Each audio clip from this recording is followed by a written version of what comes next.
Bismillahirrahmanirrahim.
Bismillahirrahmanirrahim. Assalamualaikum warahmatullahi wabarakatuh.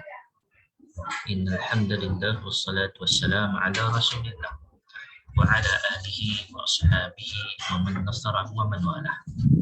Allahumma ij'alil Qur'ana rabi'a qulubina wa nura sudurina wa dhihaba humumina wa jilaa ahzanina. Allahumma 'allimna minhu ma jahilna وذكرنا منه ما نسينا وارزقنا تلاوته آناء الليل وآناء النهار. اللهم اجعل القرآن حجة وشفاعة لنا يوم القيامة. آمين يا رب العالمين. Tuhan muslimin yang dirahmati Allah Subhanahu wa taala, Puan Nasimah, Puan Nur Asdira, Puan Zainab, Puan Nurul, Puan Bukhari, clear tak saya cakap ni? Bagi respon sikit. Clear Ustaz. Alhamdulillah. Terima kasih banyak Puan Nasimah. Baik, alhamdulillah rabbil alamin, Allah berikan kesempatan kepada kita kali ini untuk kita meneruskan agenda kita, iaitu kita masih bersama lagi di dalam kisah Tih. Tih maksudnya pada sesat.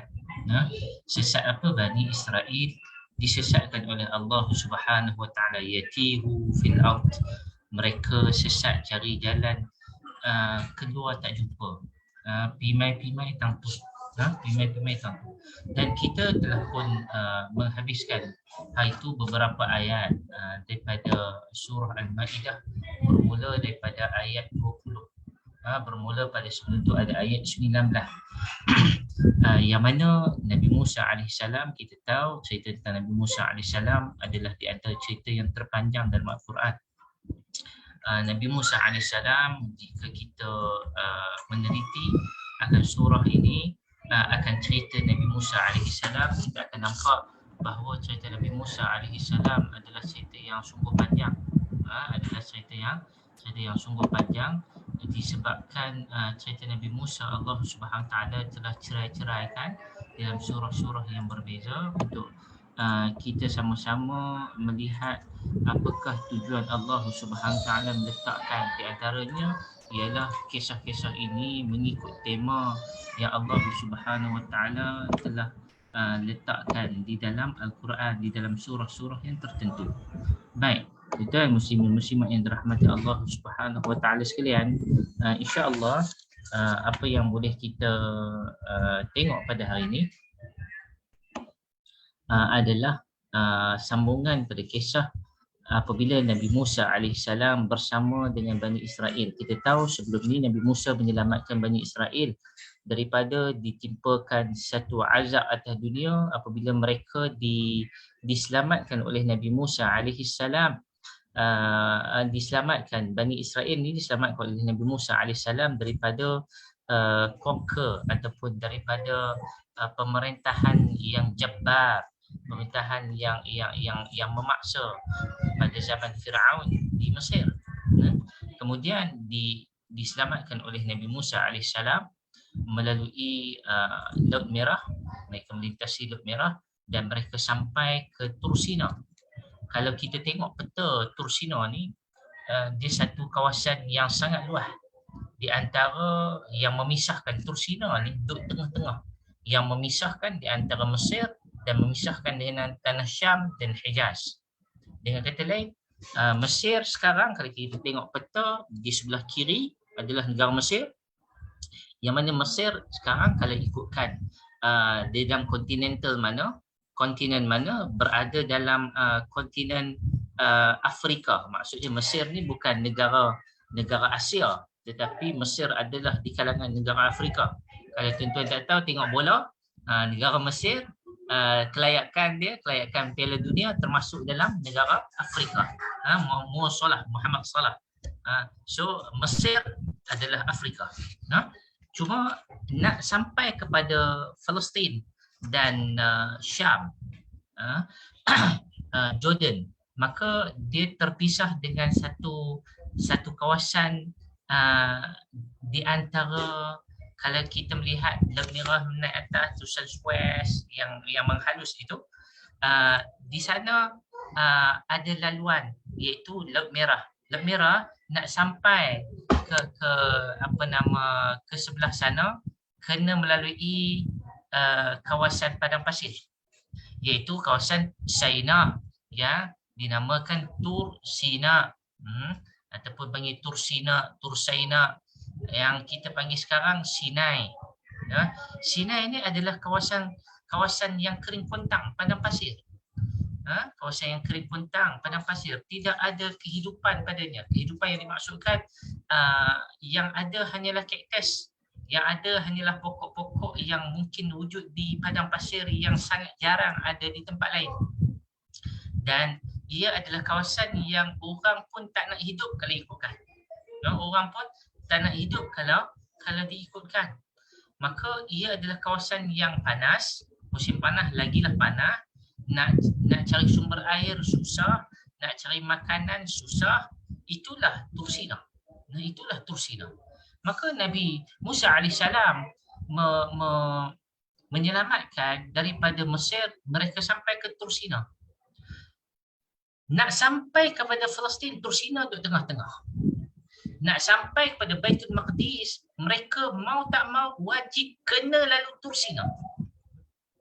Dalam Tur Sina ni satu kawasan yang sungguh luas sebelum nak sampai kepada Palestin. Maka macam-macam berlaku kepada mereka.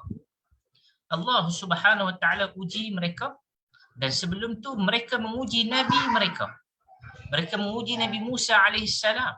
Allah Ta'ala sendiri tunjukkan kuasa yang Allah berikan kepada Nabi Musa. Bila kata Allah berikan kepada Nabi Musa, mukjizat lah. Mukjizat ni tanda apa? Tanda kenabian Nabi. Pada masa yang sama, ia menandakan tanda kekuasaan Allah Subhanahu Wa Taala yang kita sebut ayatullah. Maka sepatutnya sekiranya melihat di depan mata mereka sendiri, mereka sepatutnya menyatakan subhanallah, Masya Allah, sesungguhnya ini adalah kuasa daripada Allah Subhanahu Wa Taala. Lautan dibelah di depan mereka. Mereka melihat sendiri bagaimana Fir'aun dikalahkan oleh kuasa Allah. Allah telah menenggelamkan Fir'aun di depan mata mereka.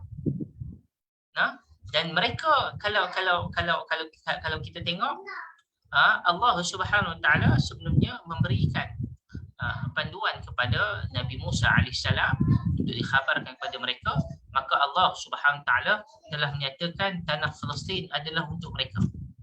Tanah Palestin adalah untuk mereka.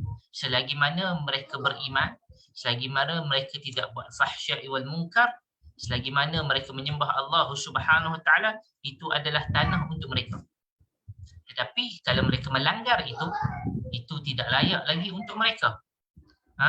Baik. Maka pada ayat 22, tentu yang dirahmati Allah Subhanahu Wa Taala, kita dah sebut dah itu, cuma saya sebutkan sekali lagi.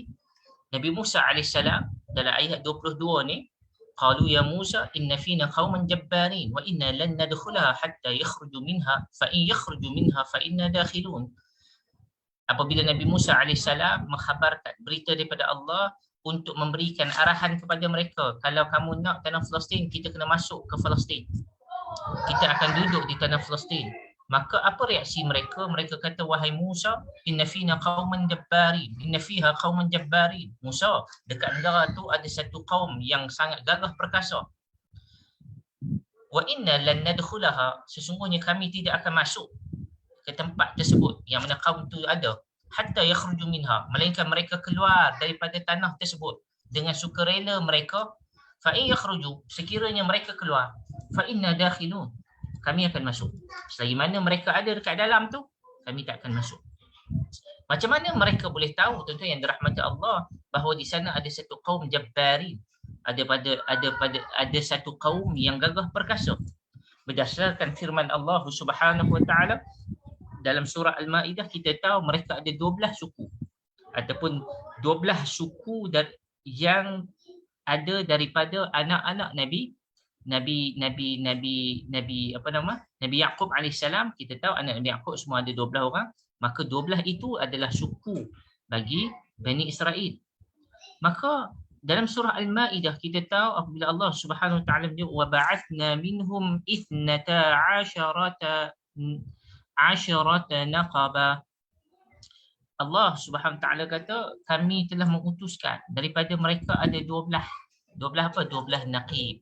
Naqib ni naqib usrah, maksudnya 12 pimpinan yang memimpin usrah. Maka mereka ada 12 pimpinan. Kata Mutawalli Sya'rawi, bagaimana mereka mengetahui bahawa di sana ada satu kaum yang jabbarin, yang gagah perkasa, yang ganas, yang boleh membunuh, ada kemampuan untuk membunuh orang lain, dan mereka ini sangat diktator sifatnya. Rupa-rupanya kata Syekh Mutawalli Sya'rawi, mereka telah mengadakan fact finding sebelum tu. Maksud dia, setiap suku ni mereka menghantar wakil daripada setiap suku ni. Maksud dia ada 12 wakil. Semuanya pergi tengok sebagai perisik, pergi tengok apa yang ada dekat Baitul Maqdis. Maka mereka melihat ada satu bangsa yang nama dia Amaliqah. Bangsa Amaliqah duduk di sana. Bangsa Amaliqah inilah yang dikatakan oleh mereka sebagai kauman jabbarin, sebagai satu kaum yang jabbarin, sebagai satu kaum yang gagah perkasa, yang ganas. Maka mereka mengambil keputusan di kalangan ketua-ketua mereka kata apa? Kami tak akan masuk. Kita dah bincangkan itu. Wa inna, itu taukid yang pertama.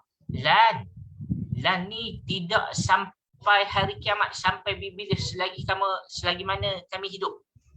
Lan ni tufidu litabid, menunjukkan makna tidak akan selama-lamanya, kami tak akan masuk selama-lamanya sampai kami mati, sampai kiamat kami tak akan masuk.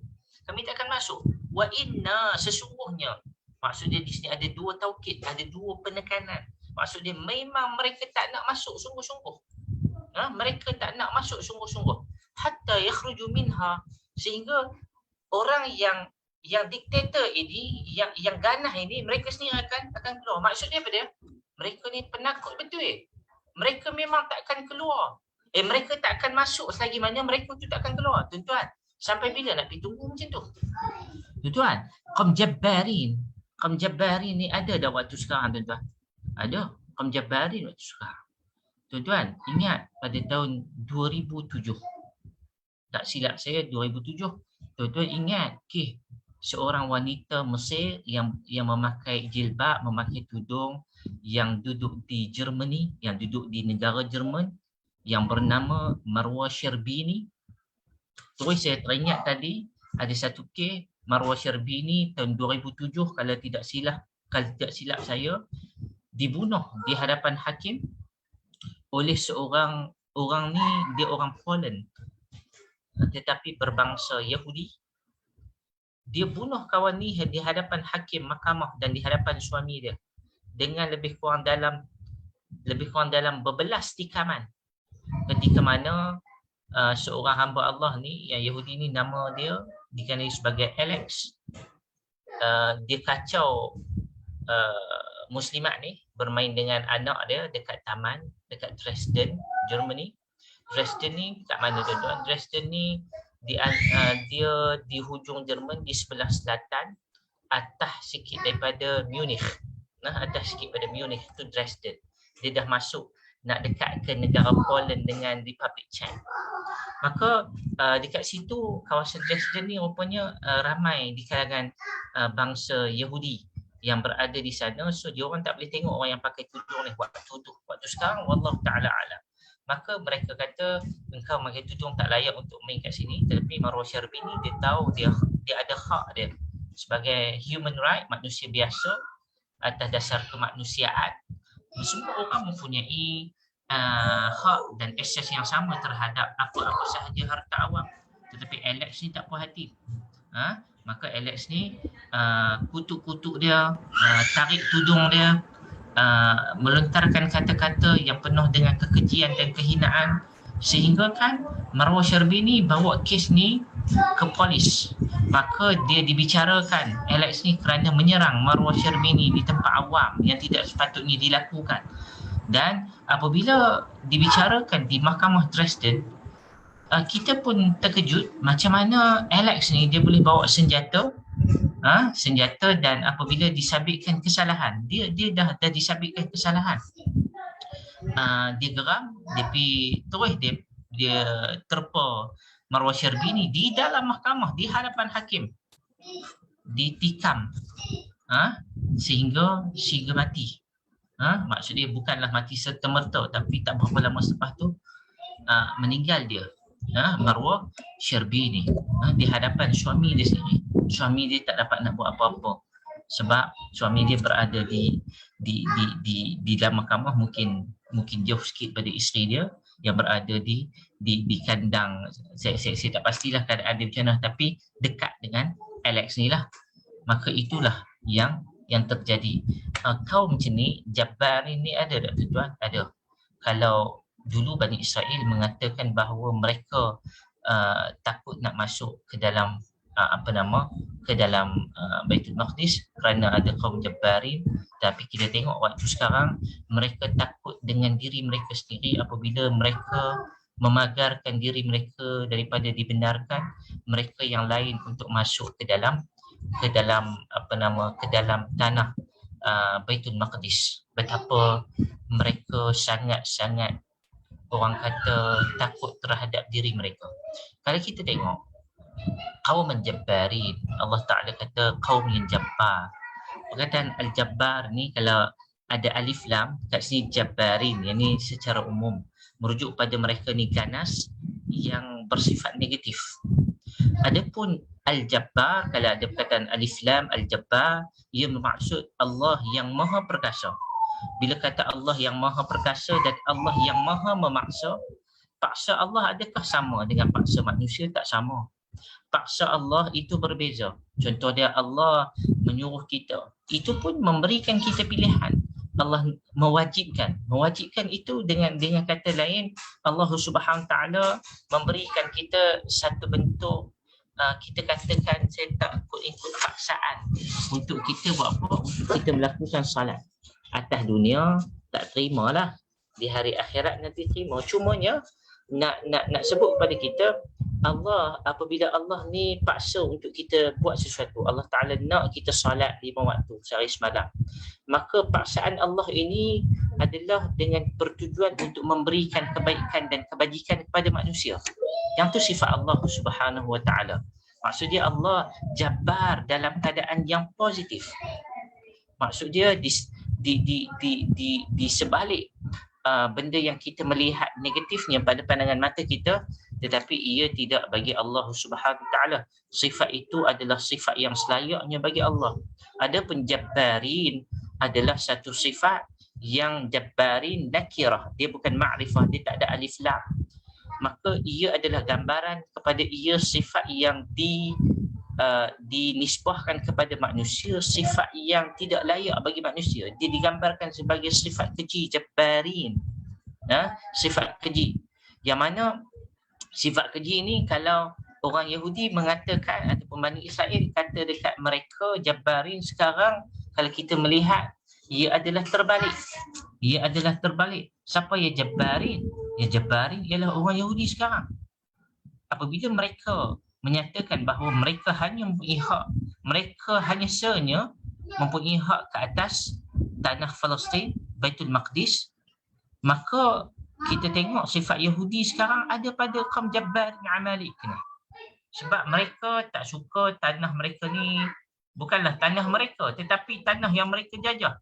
Mereka tak suka share dengan orang, mereka tak nak kongsi hidup dengan orang lain. Mereka hanya nak kelompok mereka saja duduk.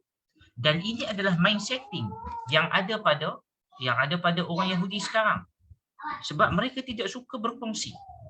Itu adalah hak mereka secara mutlak. Itu kata mereka. Cuma kita melihat bahawa sebenarnya mereka dalam keadaan bukan sekadar mereka ni memaksa orang lain untuk menerima mereka, tetapi mereka ini adalah kaum yang sangat penakut.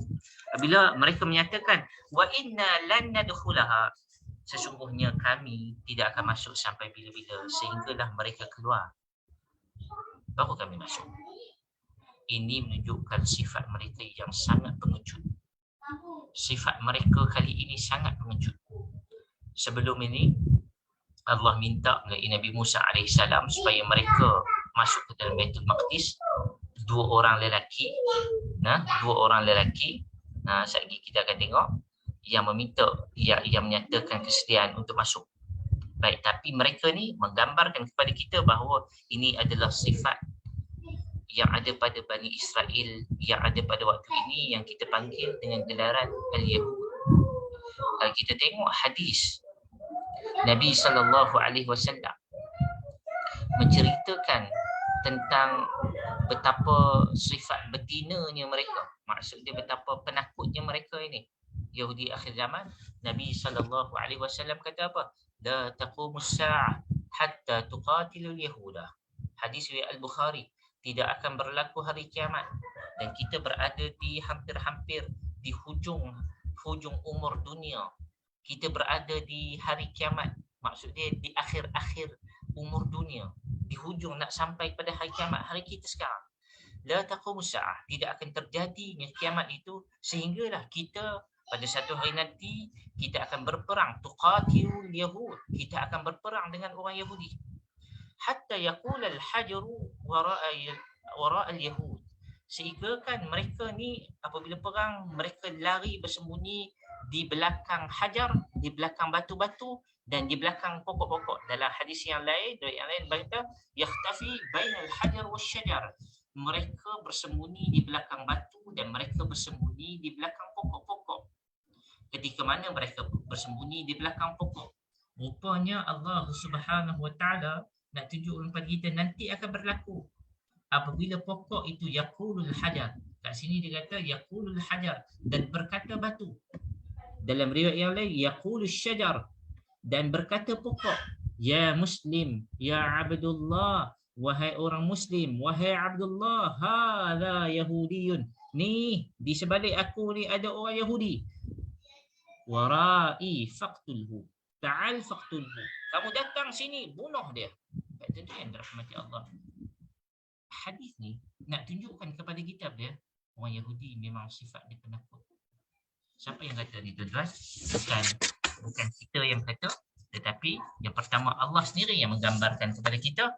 Yang kedua, Nabi SAW yang beritahu kepada kita. Baik tuan-tuan yang dirahmati Allah Subhanahu taala. Di kalangan mereka itu, mereka menyatakan kami tidak akan masuk. Tengok ayat 23, di kalangan orang kata, perumpamaan kata umpama minyak setitik di laut, sekalipun akan timbul dua minyak tersebut.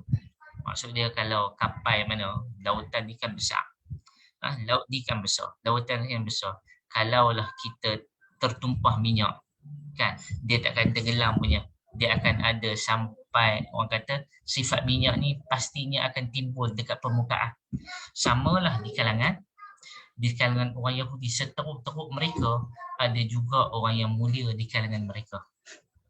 Qala rajulan, kata ayat Allah pada ayat 23. Qala rajulani minal ladina yakhafuna an'ama Allahu alaihim adkhulu alaihimul bab fa idza dakhaltumuhu fa innakum ghalibun wa 'ala Allahi fatawakkalu in kuntum mu'minin. Berkata dua orang lelaki di kalangan mereka yang ramai itu, tiba-tiba ada dua orang lelaki minal ladina yakhafuna an'ama Allahu alaihim, yang mana dua orang ni adalah orang yang saleh, orang yang takut, yang menyalahi perintah Tuhan. Mereka ini mereka yang telah diberikan nikmat taufik, oleh Allah Subhanahu Wa Taala. Allah bagi hidayah kat mereka. Mereka ni orang yang beriman, mereka ni orang yang saleh. Dua orang ni yang lain semua tak nak masuk. Tiba-tiba dua orang ni bagi pandangan. Mereka kata apa? Sekarang ni kita pergi perang. Udkhulu alaihimul bab. Kita masuk, serang mereka melalui pintu ni. Maksud dia, mereka nampak di hadapan mata mereka, di belakang mereka ni Bani Israel, dua orang di kalangan mereka tunjuk dekat sana ada tu pintu tu, satu pintu tu semua orang tahu ada satu pintu untuk masuk ke dalam Baitul Maqdis. Apa kata kita masuk melalui pintu tersebut? Kata dua orang ni. Kata Syekh Mutawalli Sya'arawi, siapa dua orang ni? Tidak disebut dalam hadis yang sahih. Ada riwayat Israiliyat sebut dua orang ni Yusha' bin Nun dan Kalib. Tak pentinglah siapa Yusha' bin Nun ataupun Kalib, tapi yang pastinya dua orang ni adalah orang yang berani daripada Bani Israel yang beriman kepada Allah. Mereka kata apa? Mereka kata kita masuk melalui pintu yang kita nampak tu. Apabila kita masuk melalui pintu tersebut, fa'idha dakhaltum, apabila kamu masuknya, syarat dia kena masuk. Kalau kamu masuk saja, fa'innakum ghalibun, kamu pasti menang. Selagi mana kamu tak masuk, kamu tak akan menang. Wa 'ala Allahi fatawakkalu in kuntum mu'minin. Dan Allah jua dah tempat kamu berserah setelah mana kamu masuk dan kamu serang, kalau kamu betul-betul beriman kepada Allah Subhanahu Wa Taala. Betul-betul yang dirahmati Allah Subhanahu Wa Taala sekalian. Kalau kita melihat Allah Taala sendiri yang menyatakan mereka ni penakut. Sebab apa? Qala rajulan, berkata dua orang lelaki, minal ladzina yakhafun, daripada mereka ni yang yakhafun, mereka ni yang penakut. Tuan-tuan, Allah sendiri kata mereka penakut. Agak-agak Allah kata kat kita penakut kan tuan-tuan. Kita kena tengok ayat ni. Kita tengok dulu, adakah kita penakut seperti mana penakut Bani Israel? Tengok Allah kata apa? Allah kata Allah timbulkan di kalangan mereka ini rasa takut. Mereka ni rasa takut semua. Tapi di kalangan mereka yang takut ni ada berani dua orang ni. Sebab apa mereka ni berani? Yang pertama, yakhafun an'amallahu alaihima. Dua orang ni diberikan nikmat oleh Allah kepada dua orang ni, telah melihat akan nikmat-nikmat yang mereka telah temui sebelum ini. Satu, nikmat Islam tu sendiri yang dibawa oleh Nabi Musa. Yang kedua, mereka dua ni di kalangan orang yang melihat dengan mata kepala mereka apa yang terjadi di hadapan mereka, melihat mukjizat Nabi Musa alaihi salam, melihat kekuasaan Allah Subhanahu Taala menyelamatkan mereka. Mereka yakin pasti ada Allah yang akan menyelamatkan kita. Dengan syarat kita usaha je. Kalau kita usaha, pasti Allah akan selamatkan kita. Kita usaha lari daripada Fir'aun, Allah selamatkan kita. Kita usaha sikit, kan, Allah Subhanahu Taala memberikan kita apa? Usaha pada itu pun bukan usaha kita. Nabi Musa AS ketuk batu besar, maka dapat minum air. Kemudian kita panah, kan, kita panah, minta kepada Nabi Musa, Allah Subhanahu Taala berikan apa? Awan menaungi kita. Dan semua tu adalah nikmat yang terawal yang mereka rasa dan mereka melihat, mereka tengok dengan mata kepala mereka, rasa sendiri. Maka kali ini hanya dua orang di kalangan mereka yang merasakan bahawa ini adalah betul-betul kuasa Allah. Maka timbul rasa keimanan di kalangan mereka berdua ni. Timbul rasa keimanan pada mereka dua ni. Betul-betul yang dirahmati Allah Subhanahu Wa Taala. Tuan-tuan, betapa nak senang ni bukan senang. Ayat ni nak tunjuk pada kita, nak senang ni kena usaha. Udkhulu alaihi. Nak senang, nak dapatkan tanah Baitul Maqdis, kena masuk ke Baitul Maqdis. Hanya masuk ke Baitul Maqdis, kata dua orang ni. Maksud dia apa dia? Ayat ni nak cerita kepada kita, susah dah untuk kita nak buat baik. Nak buat baik ni senang dia cakap, tapi naknya susah. Kan? Kita sendiri walaupun kita sendiri tak baik, tapi manusia sukakan kepada kebaikan tak? Manusia sukakan kepada kebaikan.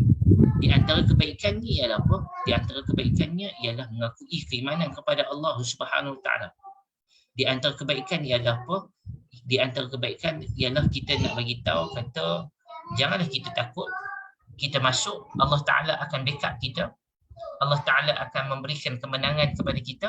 Apa kita takut? Sebelum ni Allah Taala dah selamatkan kita. Baik. Tentu yang dirahmati Allah Subhanahu Wa Taala.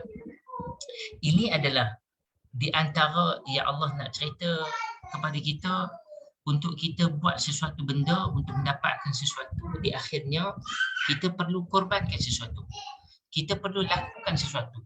Lakukan sesuatu benda yang mungkin kita tak suka. Memang kita nak masuk ke dalam Palestin. Dalam ayat ini nak masuk ke dalam Palestin, kita akan menghadapi kaum yang kita tak suka. Tapi itu adalah arahan Allah. Maka kita kena buat. Kita kena buat. Maka ini yang kata dua orang ni minta supaya mereka semua kita masuk seperti mana kata Nabi Musa alaihi salam. Baik, inilah kerana apa dua orang ni berani, sebab mereka yakin kepada kuasa Allah Subhanahu Taala, kepada janji Allah. Apabila mereka berani, Allah Taala janji. Maka mereka mengatakan apa? Kita masuk saja. Allah janji, Allah Taala akan bagi kemenangan. Sebab itu sikap orang yang beriman ialah mereka yakin dengan janji Allah. Tuan-tuan, senang ke tak senang nak yakin dengan janji Allah? Susah tuan. Kita cakap senang. Kita cakap senang nak yakin dengan janji Allah. Contoh kita nak buat amal ma'ruf nahi munkar, tuan-tuan. Tuan-tuan tengok orang isap rokok dekat restoran. Tuan-tuan tengok orang isap rokok kat restoran. Kita ni bawa anak kita bawa isteri kita, ada yang mengandung, kita bawa mak kita yang tua, yang ada lelah. Tiba-tiba orang isap rokok kat restoran. Kita nak halang dia daripada untuk dia terus isap rokok, tuan-tuan. Kerja tu simple tak, tuan-tuan? Cakap mudah. Cuba tuan-tuan bagi tahu, ataupun macam mana tuan-tuan nak bagi tahu supaya dia ni tak mokok. Ada di kalangan kita yang kuat imannya, dia akan kata apa? Ini adalah kebenaran, ini adalah hak kita, maka kita cakaplah elok-elok kat dia. Kita bangun, kita cakap, tuan, ini minta maaf. Dekat saya ni, sekeliling tuan-tuan ni, ada orang yang mengandung, ada orang yang ada baby, ada orang tua. Kalau tuan-tuan boleh tak stop sejak isap rokok, ataupun tuan-tuan boleh isap rokok kat dalam. Contoh, kan? Susah dia nak buat benda tu. Ada setengah orang susah sanggup untuk bergaduh dengan isteri sendiri. Isteri kadang-kadang minta kat suami ni, minta tolong bang, tegur sikit, abang ni takut. Kan? Abang ni takut. Abang ni tak nak bergaduh. Kan? Bahkan walhal kalau kita cakap elok-elok dekat orang tua tu, ataupun dekat orang yang isap rokok tu, boleh tak tuan-tuan? Kita cakap, minta maaf bang, saya ni satu, yang pertama, yang ni bukan tempat boleh merokok. Yang kedua, kami ni ada anak kecil, ada isteri mengandung, ada orang tua. Boleh tak abang isap rokok kat tempat lain ke kat luar? Saya minta sangat tolong-tolong. Saya minta tolong sangat-sangat. Tuan-tuan, boleh tak macam tu? Boleh. Mudah tak? Semudah itu. Sebut mudah. Nak buat tu, ada orang yang susah untuk buat. Ada orang yang percaya kalau dia buat benda tu boleh selesai. Baik, yang tu benda yang kita sendiri nampak, kan? Begitu juga dengan sekiranya kita melihat ayat ini, ayat 23, bagaimana Allah Subhanahu Taala kata kepada mereka melalui Nabi Musa, kamu kena masuk je. Dan tiba-tiba dua orang ni pula kata apa? Kamu masuk je, pasti. Masuk saja, kemenangan di dalam tangan kita. Sebab itu ada janji Allah. Kita buat benda yang benar. Seperti ini kata Allah Subhanahu Wa Taala, gambaran kepada mereka yang janji, orang yang yakin kepada janji Allah. Mereka kata apa? Minal mu'minina rijalun sadaqu ma ahadullah alaihi faminhum man qada nahbahu wa minhum man yantazir wa ma baddalu tabdila. Di antara orang yang beriman itu pastinya ada yang bersikap benar, menunaikan apa yang telah dijanjikan Allah kepada dia untuk berjuang membela Islam. Maka ada di antara mereka yang telah selesai menjalankan janjinya, yang gugur syahid. Ada di kalangan mereka yang menunggu giliran untuk syahid dan tidak pula mengubah apa yang mereka janjikan, tidak sedikit pun. Maksud dia, orang yang berjihad di jalan Allah, orang yang firm, dia punya keimanan dia kepada Allah, dia takkan gentar sedikit pun. Tuan-tuan nak pergi tegur orang isap rokok pun takut, tak payah cakap pasal jihad. Tak payah cakap pasal jihad, tak payah cakap pasal nak menaikkan kalimah Allah di muka bumi. Sedangkan benda yang sangat simple pun kita tak mampu buat. Kita kata dekat Bani Israel, kita kata dekat orang Yahudi penakut. Sebenarnya kita pun ada sifat keyahudian tersebut. Takut untuk apa? Amar ma'ruf nahi munkar. Nak tegur orang supaya tak isap rokok pun penakut. Sedangkan kita buat kebaikan. Ada tak orang kata kita halang orang isap rokok ataupun kita melarang orang isap rokok di tempat-tempat tertentu, ia adalah satu benda yang bodoh? Tak. Ia adalah benda yang terpuji. Tetapi akhir zaman nak buat benda yang terpuji, kita kena tempelak. Ini yang terjadi di kalangan Bani Israel. Mereka yang nak masuk berjihad, nak lawan kaum yang pastinya boleh dikalahkan, apa yang mereka digambarkan di kalangan mereka, apa nak masuk lah, kami tak mau. Maksud dia, penakut itu, sifat tak berani itu seolah-olah satu sifat yang terpuji. Yang nak masuk itu seolah-olah digambarkan apa? Hampa bodoh sebab nak mati. Macam tu. Baik, tuan-tuan yang dirahmati Allah Subhanahu Wa Taala, maka ini adalah perancangan Allah Subhanahu Wa Taala. Pastilah ada kelebihan dan pastilah Allah Subhanahu Wa Taala mengaturkan yang terbaik untuk mereka. Sebab itu Allah Taala dalam ayat ni, Allah Taala datangkan dua orang ni, kata apa? Udkhulu alaihimul bab. Masuklah kamu melalui pintu tersebut. Baik. Ini gambaran kepada kita bahawa dua orang ni sangat optimis kepada kemenangan sebab mereka yakin Allah ada di belakang mereka. Dan di antara orang yang bersikap optimis ni ialah apa, tuan-tuan? Orang yang bersikap optimis ni orang yang ada strategi. Kita takkan masuk ke dalam sesuatu tempat orang dalam peperangan kalau kita tidak ada strategi. Maksudnya kita berani mati bodoh gitu je. Tetapi dua orang ni kenapa mereka berani? Yang pertama, mereka pastinya ada strategi. Yang kedua, ia adalah perang psikologi. Orang kalau datang ke tempat kita buat berlagak, kita marah tak? Kita marah. Kan? Kita marah. Tuan-tuan yang dirahmati Allah, itu perang psikologi.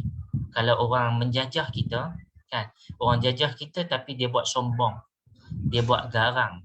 Kita jadi apa? Kita kadang jadi takut balik dengan dia. Kadang-kadang kita takut dengan penjajah. Kadang-kadang kita respect lebih kepada penjajah berbanding orang tempatan. Itulah yang terjadi di kalangan mereka pada zaman ini. Iaitu pada zaman Nabi SAW pun jadi macam itu juga. Tapi Nabi mengubah strategi persepsi dan Nabi melawan psikologi manusia yang kita kata reverse psychology ni dengan apa? Tengoklah, Nabi apabila Nabi dalam sejarah peperangan, kita ambil dua perang. Perang yang Nabi on paper sekiranya kita melihat kepada kekuatan tim peperangan Nabi SAW dengan peperangan dengan Rom, kuasa terbesar dunia pada waktu tersebut. Nabi menang ke kalah, tuan-tuan? Nabi menang. Tuan-tuan, lawan Rom perang apa? Tuan-tuan ingat tak? Yang pertama lawan Rom ialah perang Mu'tah. Yang ni bukan domestik, bukan lawan dengan Quraisy lagi, tetapi lawan dengan Rom. Yang kedua perang Tabuk. Perang Tabuk lawan siapa? Rom nak balas dendam. Tengok pendekatan Nabi SAW. Nabi peperangan Mu'tah, Nabi tak tunggu dekat Madinah untuk orang serang Nabi. Tetapi Nabi mengarahkan apa? Nabi mengarahkan tim Nabi untuk pergi ke tempat Rom. Masa tu Mu'tah berada di dalam kekuasaan Rom ke Islam?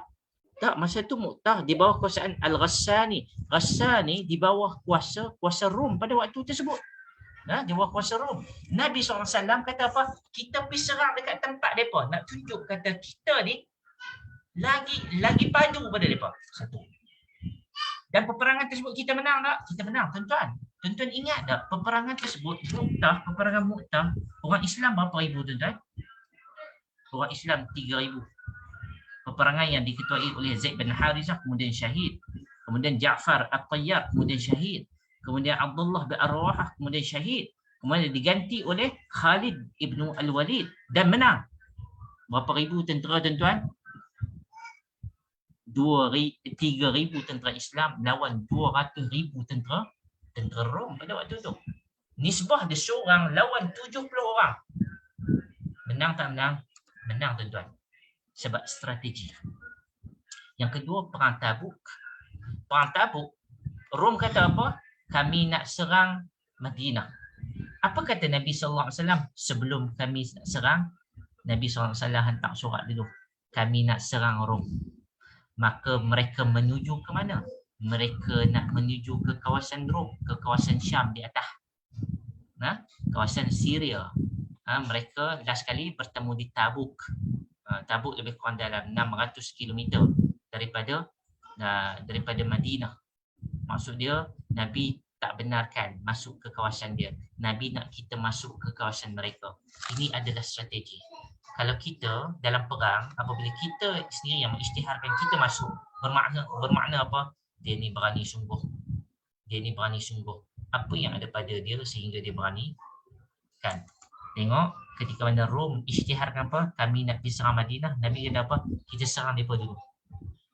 Itu perang psikologi. Akhirnya menang kepada Islam. Peperangan Tabuk walaupun tidak berlaku pertumpahan darah. Sebab apa? Udkhulu alaihim al-bab. Kita mula dulu secara agresif. Bukan kita hanya menunggu. Fa iza dakhaltum, apabila kita masuk, fa innakum ghalibun. Pasti kemenangannya ada pada pihak kita. Inilah yang nampak pada pemikiran dua orang yang beriman ni. Wa 'alallahi fatawakkalu in kuntum mu'minin. Jika kamu orang yang benar-benar beriman. Maksud dia apa, tuan-tuan? Orang yang beriman ni dia tak tunggu peluang terhidang, tetapi dia mencari peluang untuk memiliki ruang supaya dia dapat pergi dengan lebih jauh. Baik, tuan-tuan yang dirahmati Allah Subhanahu wa taala. Kita tengok ayat ke-24 apabila Allah Taala sebut tadi kan, buat kali yang kedua mereka balas balik kepada Nabi Musa alaihi salam. Qalu ya Musa, wahai Musa. Tengoklah, depa panggil Nabi Musa dengan gelaran ya Musa. Tetapi kalau kita tengok para sahabat Nabi, mereka memanggil gelaran dengan ya Nabi Allah, ya Rasulullah. Bermaksud dekat sini mereka memanggil nama Musa hanya dengan nama Musa sahaja, tanpa memberikan title. Bukan Islam nak tunjuk title, tetapi title itu adalah satu penghormatan kepada Nabi. Yang ni bukan Datuk Seri, yang ni bukan Profesor. Kan kadang-kadang Datuk Seri kita tak panggil dia Datuk. Ada yang ustaz-ustaz dapat Datuk ni, kita tak panggil dia nama Datuk kat depan. Dia terasa hati. Kan, terasa hati. Dia minta orang lain tolong tengok kita. Tak apalah. Tapi yang ni cerita tentang Nabi Musa AS. Mereka panggil Nabi Musa, ya Musa, wahai Musa. Inna lan nadkhulaha. Inna, sesungguhnya kami. Taukid lagi sekali tuan-tuan. Mereka kata apa? Lan nadkhulaha. Kami takkan masuk. Kali ini mereka tambah satu lagi. Abada. 3 kali taukid.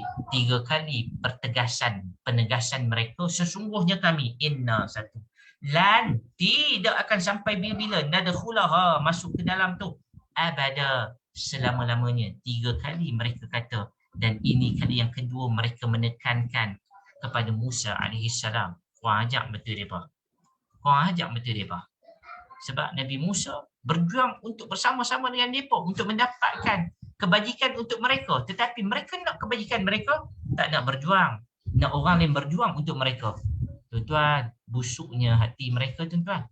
Busuknya perbuatan mereka. Madamu fiha, selagi mana ada kemjabbarin, kami tak akan masuk punya. Fadhhab anta wa rabbuka faqatila. Sekarang ni Musa hang pi wa rabbuka, tekan dengan Tuhan hang pi. Tuan-tuan, dah tadi panggil Musa saja, hai Musa. Sekali ni depa kata apa? Anta hang pi wa rabbuka, Dan Tuhan hang sekali. Dua-dua orang hampa pergi perang. Faqatila inna hahuna qa'idun. Kami senang. Kami nak duduk kat sini je. Kami nak tengok je. Dengan harapan apa? Kalau menang kami masuk. Kalau hang kalah, hang sajalah kalah dengan Tuhan hang.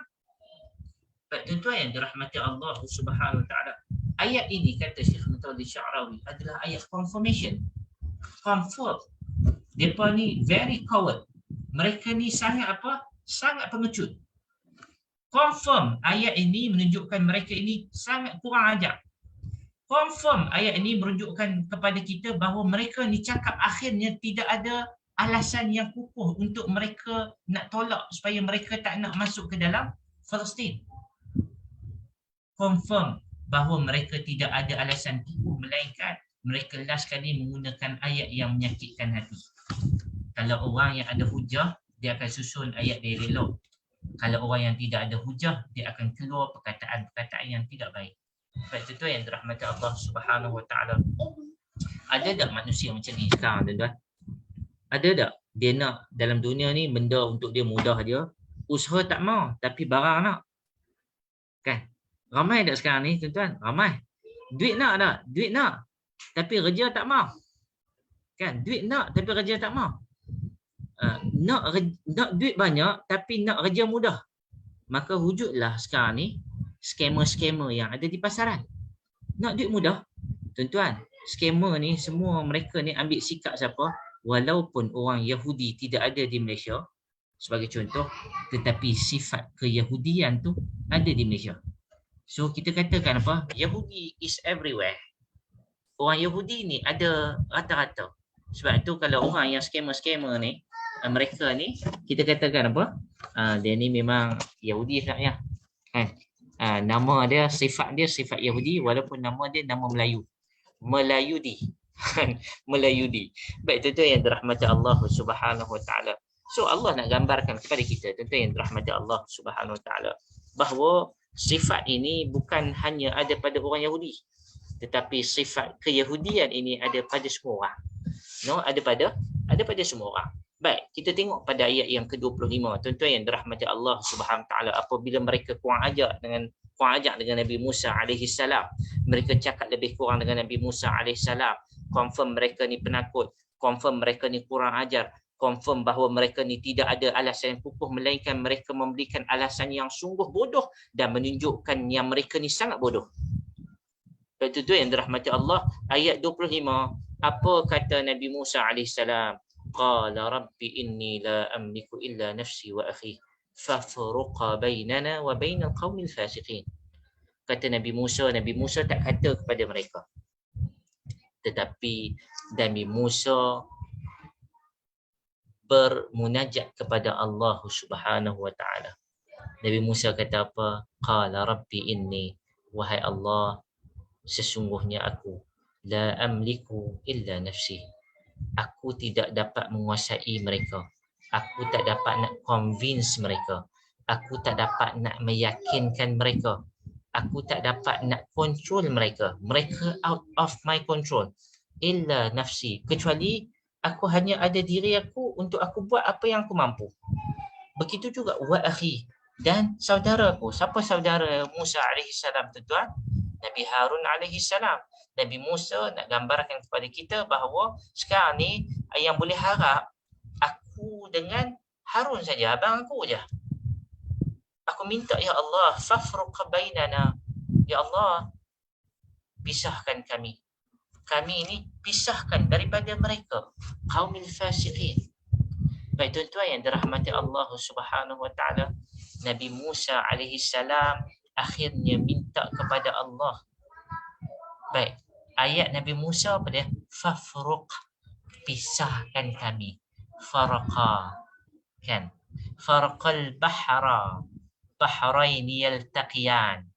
Dua lautan yang terpisah, kan? Yang ni fafruq, pisahkan kami. Maksudnya di sana ada satu benteng yang memisahkan kami, dua orang ini, dan kaum yang fasik ini, kaum yang diberikan hidayah kepada mereka, mereka tolak. Baik, Tuan-tuan yang dirahmati Allah Subhanahu wa taala, Nabi Musa alaihissalam minta ni, adakah Nabi Musa kecewa betul-betul dengan Bani Israel, bangsa dia sendiri ni? Ya, kita katakan Nabi Musa alaihissalam sangat kecewa sebagai seorang insan. Seperti mana Nabi SAW juga ada rasa sedih, ada rasa orang kata dorongan tu dah jatuh, semangat tu dah turun. Nabi adalah Nabi, pada masa yang sama Nabi adalah insan yang bersifat dengan sifat keinsanan. Ada rasa sedih, ada rasa kecewa. Maka dia rasa kecewa tak dengan Bani Israel? Kecewa tuan-tuan. Sebab apa? Lama dah dia bersama dengan Bani Israel daripada Mesir. Selamatkan mereka dengan tangan dia sendiri. Kan? Kemudian ke Tursina dah selamatkan mereka macam-macam yang telah berkorban. Nabi Musa telah berkorban. Nabi bersuhbah, Nabi bersama dengan Mesir daripada Mesir sampailah ke Tursina. Tapi mereka ni tak berubah-ubah, sama juga. Akhirnya Nabi sakit hati. Nabi Musa minta supaya pisahkan aku dengan mereka. Begitu. Baik tuan-tuan yang dirahmati Allah Subhanahu wa taala, akhirnya Allah Subhanahu wa taala menerima doa dan menerima syakwa, menerima aduan Nabi Musa alaihi salam, ya, kalimullah yang boleh bercakap direct dengan Allah Subhanahu wa taala. Apa kata Allah pada ayat yang ke-26?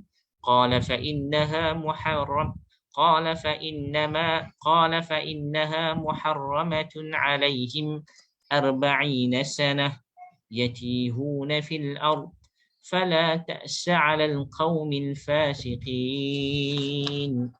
Baik, satu Nabi Musa panggil mereka fasiqin. Yang kedua Allah sendiri yang menyatakan mereka ini Bani Israel adalah orang yang fasik. Baik tuan-tuan yang dirahmati Allah Subhanahu wa taala. Apa kata Allah? Qala fa innaha muharramatun alaihim 40 sanah. Allah kata negeri itu diharamkan kepada mereka untuk masuk ke dalamnya. Negeri mana ni tuan-tuan? Baitul Maqdis. Allah Ta'ala tak bagi mereka masuk Baitul Maqdis 40 tahun. 40 sanah. Yatihuna fil ard. Mereka merayau-rayau dalam keadaan bingung di sepanjang masa di padang pasir, iaitu di Sinai itu. Sebab apa mereka bingung? Yatihun. Taha yatihu taihan. Taha yatihu tih ni. Apa maksud dia? Berjalan, jalan, nampak macam ada jalan keluar, pi sampai kat pintu keluar, jumpa jalan tu balik. Pi jalan lepas 1 kilometer, lepas 2 kilometer, pi sebelah barat, ada kat tengah balik. Pi kat selatan, patah balik dekat tengah. Pi kat utara, seolah-olah tak boleh keluar. Yang tu maksud taha. Yang tu taha yatihu taihan. Tih. Rujukan kepada tih ni bukan ladang teh. Tih ni maksud dia sesat. Cari jalan tak jumpa. Bingung. Membingungkan mereka. Siapa yang buat ni? Allah Ta'ala yang buat kepada mereka macam tu. Berapa tahun tuan-tuan? 40 tahun. Kata Syekh Mutawalli Sya'rawi. Berapa besar kawasan yang mereka sesat ni? 1 farsakh. Farsakh ni adalah satu bentuk masafah ataupun satu bentuk jarak yang digunakan di kalangan orang Iraq. Farsakh, satu farsakh ni bersamaan dengan 3 miles, 3 batu. Satu batu lebih kurang 1.5 km, 3 batu lebih kurang 4.5 km. Kata Syekh Mutawalli Sya'rawi, ke selatan 4.5 km, ke barat 4.5 km, ke utara 4.5 km, ke belakang, ke selatan 4.5 km, pi je ke depan, mai kat tengah balik. Pi ke kanan, dia mai kat tengah balik. Maksud dia pi mai, duduk tang dekat situ juga. Yatihun. Mereka sentiasa mencari jalan keluar selama 40 tahun. Tak jumpa jalan keluar. Fala ta'sa 'alal qaumil fasiqin. Allah kata apa? Janganlah engkau berduka cita terhadap kaum yang fasik itu, wahai Musa alaihi salam. Baik. Tentu yang dirahmati Allah Subhanahu Taala. Persoalannya, tuan-tuan terfikirlah, kenapa Allah Taala dia every single word yang Allah datangkan dalam Al-Quran, Allah kata 40 tahun. Cuba kita fikir, pasal apa 40 tahun? Pasal apa Allah Taala sesatkan mereka 40 tahun? Tak boleh ke 30 tahun ke? Tak boleh ke 50 tahun ke? Tak boleh ke jadi macam apa Ashabul Kahfi 300 tahun ke? Kenapa tuan-tuan yang dirahmati Allah Subhanahu Taala? Banyak bicara tentang 40 tahun ini. Di antaranya yang paling jelas seperti mana kata pengarang kitab Qasasus Sabiqin, Syekh Salah Abdul Fattah Al-Khalidi, dia kata sebab 40 tahun ini adalah satu tempoh yang cukup lama untuk sesuatu keluarga, sesuatu bangsa melahirkan generasi baru. Kenapa nak tunggu sampai lahir generasi baru? Sebab ini adalah cara Allah untuk gantikan sesuatu kaum. Allah, sebab apa kalau kita tengok, sebab apa Allah hancurkan sesuatu kaum pada cerita-cerita dalam Quran? Sebab mereka ni sangat gulu. Sebab mereka ni turah. Sebab mereka ni sangat teruk. Maka Allah gantikan mereka dengan cara apa? Allah Ta'ala memusnahkan terus kampung tersebut. وَجَعَلَهَا عَالِهَا سَافِلَهَا. Kaum Lut. Allah Ta'ala telah memusnahkan kesemuanya. Telah mematikan kesemuanya. Baik. Tuan-tuan sekiranya melihat cara Allah nak ganti sesuatu kaum ni ada dua cara. Yang pertama, Allah mematikan mereka, akan ada orang yang akan duduk di tempat tersebut, orang yang baru dengan cara yang baru. Sebab apa tuan-tuan? Sebab apa Allah memusnahkan sesuatu kaum? Bukan sebab mereka tak handsome. Bukan sebab mereka handsome. Tetapi sebab sikap tak handsome.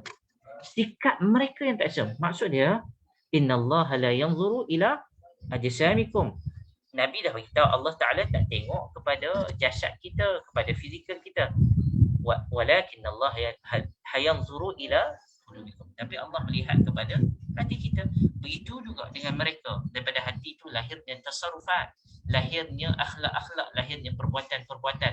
Mereka ini diharamkan oleh Allah kerana perbuatan mereka yang kurang ajar kepada Nabi Musa. Kerana apa? Kerana mereka menolak dakwah Nabi Musa AS yang terang-tang-tang. Allah Ta'ala bagi mukjizat kepada Nabi Musa di depan mata mereka, dan mereka tahu itu adalah kuasa Tuhan Musa, tetapi mereka terus kurang ajar kepada Nabi Musa AS. Baik, kenapa 40 tahun tadi tuan-tuan? Kerana Allah hikmahnya di antaranya nak melahirkan anak-anak daripada kaum tersebut supaya mereka tidak jadi seperti mana generasi yang pertama yang ada di hadapan mereka yang telah disesatkan. Tuan-tuan, bukankah lahir daripada generasi tersebut sama aja mesti dia ikut macam pak dah. Mesti dia ikut macam mak dah. Mestilah sifat mereka sama dengan sifat pak mereka. Kan sifat itu diwarisi. Kan? Baik, itu yang dirahmati Allah Subhanahu Wa Taala. Sekarang tuan-tuan, kita melihat mereka tidak di Mesir. Mereka di mana sekarang? Mereka di satu perkampungan. Kalau ikutkan Syekh Matawalli Sya'rawi, dia kata Tih ini yang itulah 4.5 km, 4.5 km, 4.5 km, 4.5 km. Seolah-olah berada dalam satu bulatan yang Allah Ta'ala haramkan untuk mereka keluar daripada bulatan tersebut. Sebab apa Allah Ta'ala buat macam tu 40 tahun? Mereka akan lahirkan satu generasi yang baru. Proses kelahiran generasi yang baru, generasi yang baru ni lahir dalam kawasan mana tuan? Dalam kawasan padang pasir. Apa yang menyebabkan berubahnya mereka apabila dilahirkan padang pasir? Padang pasir memerlukan satu fizikal yang lasak. Maka anak-anak yang dilahirkan adalah lebih lasak daripada mereka. Anak-anak yang dilahirkan bukanlah seperti mana sifat macam mana saya nak sebut kebetinaan seperti mana mereka sifat tak ada sifat kejantanan. Maka anak-anak yang dilahirkan di padang pasir yang nama dia Tursina ini menjadikan anak-anak itu lebih firm, anak-anak itu lebih rough, lebih kasar, anak-anak itu lebih bersifat kelelakian, anak-anak itu bersifat hidup dalam keadaan susah. Orang yang under pressure, kita selalu dengarkan pressure makes diamond, kan? Pressure itu melahirkan permata-permata. Maka itu di antara hikmah yang Allah Subhanahu Taala berikan pada mereka, tekanan ini adalah untuk apa? Nak ubah sikap mereka. Dan proses untuk ubah bukan 1 tahun, bukan 3 tahun, bukan 4 tahun, tetapi 40 tahun. Tetapi 40 tahun. Mereka 40 tahun berada di tanah gersang, di padang pasir. Bayangkan bagaimana sifat di padang pasir. Tuan-tuan pergi kat negara Arab. Tuan-tuan selalu bising. Arab ni kasar lah. Tuan-tuan, yang tu negara Arab yang duduk kat Mekah, Madinah. Dan cuba pergi kat Arab Badui tu. Yang yang tuan-tuan tengok gigi dia kuning apa semua tu. Macam mana kehidupan mereka. Maka keadaan fizikal mereka berubah, keadaan cara fikir mereka ubah, mindsetting mereka nak hidup senang sentiasa itu juga berubah. Baik tuan-tuan, nampak tak? Itu di antara hikmah Allah yang paling besar, 40 tahun. Kenapa 40 tahun? Sebab itu 40 tahun cukup untuk melahirkan satu generasi yang baru daripada generasi yang lama. Lepas pada 40 tahun sudah pastilah kebanyakan daripada mereka ini akan mati. Kan, akan mati. Dah umur 60, dah umur 70, pemikiran yang lama ni sedikit demi sedikit akan hilang. Baik tuan-tuan yang dirahmati Allah Subhanahu Taala, betapa Allah sangat sayangkan Bani Israel. Ayat ni bukan menunjukkan Allah Taala benci Bani Israel, tidak. Allah Taala murka kepada mereka, tetapi pada masa yang sama Allah Taala nak ubah sikap mereka.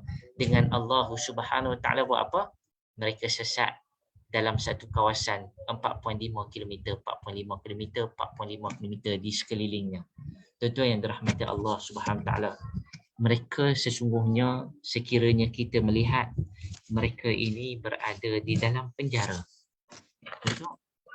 Tuan-tuan, yang waktu Nabi Musa ni, penjara ni siapa yang buat tuan-tuan? Allah yang buat. Yatihuna fil ard. Mereka pergi sana pergi sini, tak boleh nak keluar pada penjara yang Allah buat untuk mereka. Tapi penjara yang Allah buat untuk mereka ni, kalau kita fikir balik, Allah Ta'ala buat penjara untuk mereka. Allah Ta'ala buat penjara ni ada objektif dah, ada. Kita di Malaysia ni, satu dunia ni buat penjara untuk apa? Kita buat penjara untuk apa tuan-tuan? Mata-mata mereka bahaya ke tak? Kita nak mengislahkan mereka, nak memperbaiki mereka. Masuk penjara ni, sekarang ni dah ada orang kata ustaz-ustaz masuk, dah ada psikologis yang masuk, dah ada orang kata ahli-ahli yang boleh merawat mereka dari sudut physical mereka, spiritual mereka, emotional mereka. Maka kita katakan masuk penjara itu sebenarnya adalah untuk satu rawatan kepada mereka. Rawatan kepada mereka supaya nanti mereka keluar, mereka duduk dalam tu, mereka insaf. Kemudian mereka keluar, mereka jadi apa? Mereka jadi orang baik. Tuan-tuan, yang tu penjara dunia. Dan mereka ni penjara dunia tak? Dia orang balik penjara dunia. Tapi penjara yang Allah penjarakan mereka, tuan-tuan, berapa puluh tahun? 40 tahun. 40 tahun Allah penjarakan mereka supaya mereka berubah. Supaya mereka berubah. Maka itu yang dirahmati Allah Subhanahu Wa Taala. Kalau kita tengok sekarang ni, Bani Israel ni duduk dalam penjara ke tak? Tuan-tuan, kalau kita tengok sekarang orang Yahudi duduk di tanah haram yang mereka mendiami itu, mereka seolah memenjarakan diri mereka. Mereka memenjarakan diri mereka. Tak ada siapa pergi penjara mereka. Mereka yang penat sendiri penjara kawasan mereka sebab dia tak nak kawasan mereka didatangi oleh orang Palestin. Seolah-olah Palestin ni kaumnya Jabbarin. Tetapi sebenarnya Palestin tidak Jabbarin. Orang Palestin dan orang sekitarnya sekarang ramai, kalau melihat pada ayat Quran ni, kata Syekh Salah Al-Fatah Al-Khalidi, bukan sekadar Jabbarin ni yang sekarang ni dah terbalik. Dah ada pada orang Yahudi. Siapa yang yakhafun? Siapa yang golongan penakut ni? Orang penakut adalah orang Islam. Orang Islam di sekeliling negara Palestin, tak ada satu pun berani untuk masuk ke Palestin untuk serang mereka. Udkhulul baba. Tak ada masuk pun seorang. Semuanya memberikan laluan kepada orang Yahudi. Sedangkan orang Yahudi ni adalah kaum yang sangat takut. Sebab itu, kata Syekh Salah Abdul Fattah Al-Khalidi, selagi mana kita penakut untuk menyerang mereka, untuk masuk mengambil kembali tempat yang sepatutnya yang kita duduki, maka selagi itulah kita tidak layak dan kita muharramatun alaiha, kita diharamkan untuk masuk ke Baitul Maqdis. Sebab apa? Sebab kita penakut. Nah, sebab kita penakut. Baik, juga kita boleh melihat hikmah apabila Allah memenjarakan sesuatu kaum, memenjarakan sesuatu bangsa. Ada dua boleh kita melihat result dia. Yang pertama, jadi makin bagus. Yang kedua, makin jahat jadi dah. Nah, yang makin jahat tu nak buat macam mana? Dah dia tak nak berubah. Tetapi cuba kita melihat kepada mahsul daripada benda yang makin bagus di kalangan mereka apabila mereka dipenjarakan. Tuan-tuan yang dirahmati Allah Subhanahu Wa Taala, apabila kita melihat pada contoh kita berbincang tentang Quran, kita berbincang tentang tafsir, kita pernah sebut tentang Syekh Qutb rahimahullah yang mengarang kitab Fi Dhilalil Quran, kita menyebut tentang Hamka yang mengarang tafsir Al-Azhar. Tuan-tuan tahu Hamka ketika mana dipenjarakan 2 tahun 4 bulan. Dia dipenjarakan 2 tahun 4 bulan. Dalam tempoh 2 tahun 2 bulan, dia buat 30 juzuk tafsir Al-Azhar. Sebelum tu dia dah buat 2 juzuk. Dia 2 juzuk tafsir. 2 juzuk, no? 2 juzuk. Sampai surah Al-Baqarah. Tetapi dia tak berjaya habiskan sebab dia sibuk. Tapi kerana dipenjarakan, Hamka menghabiskan hanya dalam tempoh 2 tahun 2 bulan. Habis lagi baki 28 juzuk. Hebat Hamka. Begitu juga dengan Syekh Qutb rahimahullah, tafsir Fi Dhilalil Quran. Dia buat tafsir Fi Dhilalil Quran daripada juzuk yang pertama Al-Fatihah sampai surah An-Nas, semua di dalam penjara. Maksud dia, walaupun mereka dipenjarakan secara fizikal, tetapi emosional, spiritual dan intelektual tetap tidak dipenjarakan. Maksud dia, dalam surah ini, walaupun kita menempel Bani Israel, tetapi Allah Subhanahu Wa Taala nak bagi tahu kepada kita, nak berjaya bukan boleh hidup secara senang. Nak berjaya kena susah. Nak berjaya kita kena paksa diri kita untuk susah. Bukan susah untuk bukan senang untuk susah, dan bukan susah untuk kita nak jadi orang yang senang. No? Betul ke ayat saya tu? Betul yang dirahmati Allah Subhanahu Wa Taala. So, itu di antara apa yang boleh kita bicarakan pada hari ini. Betapa Allah Subhanahu Wa Taala sebenarnya sangat sayangkan pada Bani Israel supaya mereka berubah. Tetapi akhirnya tuan-tuan, seperti mana yang kita tahu, Bani Israel maksud dia apa dia? Bani Yaqub, anak-anak Nabi Yaqub alaihi salam. Apabila Allah sebelum ni Allah duk cerita kat kita, apabila Allah tak suka, Allah akan gantikan dengan kaum baru. Betul tuan-tuan? Allah akan ganti dengan kaum baru. Allah akan gantikan dengan generasi baru. Baik tuan-tuan, perasan tak? Ketika mana mereka berada di tahap kejahatan yang paling maksimum, mereka membunuh para nabi. Mereka membunuh Nabi Zakaria, dan percubaan mereka yang terakhir nak membunuh Nabi Isa alaihissalam hingga Nabi Isa disalib. Tuan-tuan yang dirahmati Allah, Allah Ta'ala selamatkan Isa alaihissalam dengan mengangkat ke langit. Tapi tuan-tuan, Allah Ta'ala memberikan pengajaran kepada mereka. Allah Ta'ala menukarkan kaum Bani Israel, tidak lagi di kalangan mereka ada Nabi di kalangan Bani Israel. Allah Ta'ala tukarkan akhirnya sebagai pengajaran kepada mereka, Allah tukarkan kepada Bani Ismail, iaitu Nabi Muhammad sallallahu alaihi wasallam. So, tuan-tuan yang rahmat Allah, apa hikmah dia? Hikmahnya Allah nak bagi tahu kat kita bahawa tak ada orang yang istimewa atas dunia ni yang Allah berikan keistimewaan tu secara mutlak, melainkan mereka beriman kepada Allah. Bani Israel selagi mana mereka beriman, percaya kepada Allah, mereka tidak menentang para nabi, para rasul, mereka tidak begitu taghut, maka Allah Ta'ala akan sentiasa bersama dengan mereka. Tetapi apabila mereka ulang membuat kesalahan yang sama, maka Allah Ta'ala menggantikan mereka dengan kaum yang baru. Begitu juga dengan kita, kan? Bila kita kata kita orang Melayu, kalau kita sendiri tak ubah dari kita takkan berubah. Kita takkan berubah. Kan, janganlah kita main sentimen bahawa kita ni adalah orang asal dan sebagainya. Tapi kalau orang asal sekalipun, kalau tak usah, tak boleh apa-apa. Sebab dunia ni maha adil. Dunia ni maha adil. Kata kita menggunakan hujah bahawa ini adalah tanah kita sampai bila-bila pun, kita takkan boleh selamat dengan menggunakan hujah mulut, tetapi tidak menggunakan hujah perbuatan dan kekuatan yang ada pada kita, kekuatan intelektual kita, kekuatan spiritual kita, dan kekuatan fizikal kita juga perlu ada. Wallahu taala a'lam bissawab. Baik tuan-tuan yang dirahmati Allah Subhanahu taala, sekali lagi saya saran kepada tuan-tuan yang diberikan rezeki yang lebih oleh Allah Subhanahu taala, boleh memberikan semangat ikhlas untuk kelangsungan kelas-kelas anjuran Akademik Tadabbur Malaysia di akaun Bank Islam atas nama Akademik Tadabbur Malaysia, seperti mana yang tertera di live Facebook kita dan tertera di Zoom meeting kita ni. Wallahu taala a'lam bissawab. Saya rasa cukup sekadar tu untuk kita kongsikan bersama. InsyaAllah minggu depan kita akan masuk tajuk yang baru, siri 1 insyaAllah. Nanti iklan akan keluar. Aku qouli hadza wa astaghfirullahal azim wa lakum wa barakallahu fikum. Wassalamualaikum warahmatullahi wabarakatuh. Terima kasih kepada semua yang sudi bersama dengan Akademik Tadabbur Malaysia pada malam ini.